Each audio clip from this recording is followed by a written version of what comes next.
Hey, so thanks so much for the question, and let's talk about the Chinese government. So I'm an American living here in China. My wife is Chinese, and we have a house in both countries.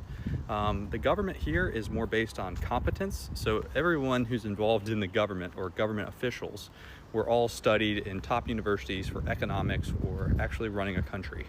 And then there's a tiered system of local governments below them that you work your way through the ranks. The only way you're going to be involved with the central government or the Chinese Communist Party or the CCP is by proving that you're able to successfully run a small village, and then a small town, and then a small city, and then a province, and then you would be considered for a national government. There is no such thing as you just show up and you're like, I would like to be in charge of China. And in the United States, it's kind of funny because we do it differently. And while it has worked in so many ways, I think one of the ways that China is much better than the United States is there's consistency. So there's one party, one political party, and that's the Chinese Communist Party. They've kept the communist in there, even though everyone complains, China's communist, oh my goodness. They don't own all the land, they don't own everything. That's just, they're not by definition communist, but it's still in the name. And they do have that one single party that projects what the goals are for China as a country and where they're going. So for example, when they said they wanted to clean up the air, you guys can look up, it was smog filled back in the 2000s to 2010. And then about 2015, I want to say, they said, okay, we need to clean up the air and really take the environment seriously. And they did that. So in the United States, we talk about projects. We talk about, oh, we're going to build a high-speed rail in California. That's never going to get done. Here they've put through, thousands and thousands of miles of rail just in a year. So it's a totally different governing principle. And like I said, below them is always all the local governments. So if you go to different cities in China, you really get a different experience on how the city can be run. So anyways, guys, I'm running to the house we're having remodeled, and hopefully this was helpful and it shows you a side of China you wouldn't otherwise see or hear. Cheers.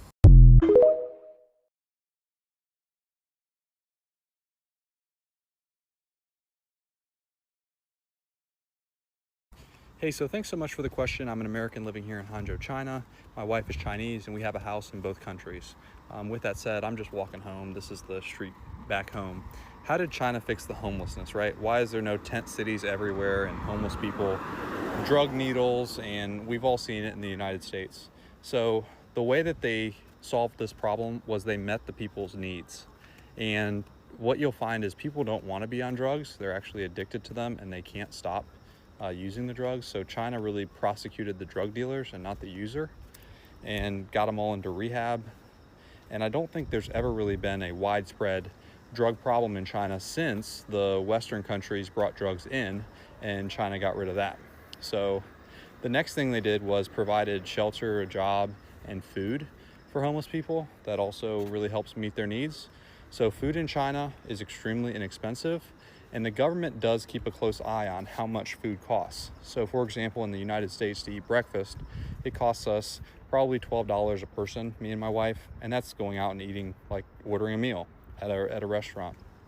And here you can walk a minute from our house and you can get breakfast for $2. So it's a huge, huge difference.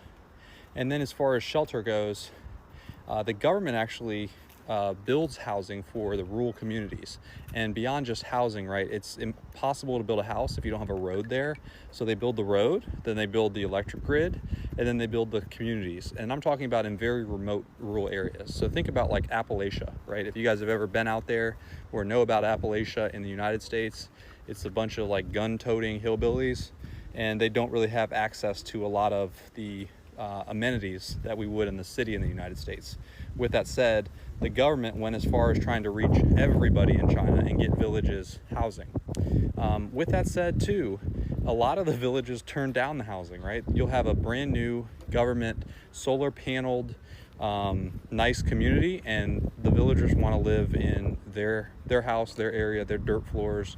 They like that style of living. They lived there for a long time. They don't want to move. So I saw that a lot when I went out west, and these people were they were still using cow poop to start fires and to fertilize. So they were collecting cow poop in the middle of the fields.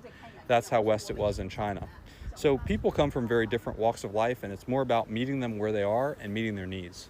So Last thing they did was they got them jobs. So if you really are homeless and you can't find a job, the government will actually give you leads and interviews for a job and make sure that you have a job opportunity that fits you. And then if you're unable to land any type of job, they'll give you a government job. So any way you look at it, you'll make a small amount of money, enough to pay for meals and shelter. So hopefully this is helpful, guys, and it shows you a side of China you wouldn't otherwise see or hear. Cheers.